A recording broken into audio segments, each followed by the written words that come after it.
Hello everyone, welcome back to my channel. প্রায় অনেক দিন পরই ভিডিও আপলোড করছি। আজকে রাখি পূর্ণিমা ছিল, আজকের দিনটা মানে গতকাল চলে গিয়েছে আর কি। আজকে আপলোড করছি। সকাল থেকেই মনটা একটু খারাপ ছিল, কারণ আমার দাদা ভাই আজকে আসতে পারিনি, কাজের সূত্রে কলকাতায় থাকে।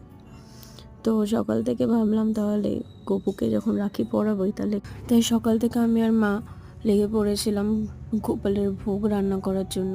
তাই জন্য সকালে প্রথমেই ভেজে নিয়েছিলাম 5 রকমের ভাজা। মা তার আগে করেছিল মালপোয়া, যেটার ক্লিপটা নেওয়া হয়নি আমার। আর আমরা করেছিলাম আলুর দম, ছোলার ডাল, এসবই করেছিলাম। আর এই ভিডিওটা রেকর্ড করতে করতে অনেকটা বড় হয়ে গিয়েছে, যেটা একটা শর্টসে আপলোড হবে না। তাই ফার্স্ট পার্টে আমি এইটুকুই দেখাচ্ছি, নেক্সট পার্টে দেখাবো যে কীভাবে ভোগ নিবেদন করলাম। আর if you like my video, please like, subscribe to my channel.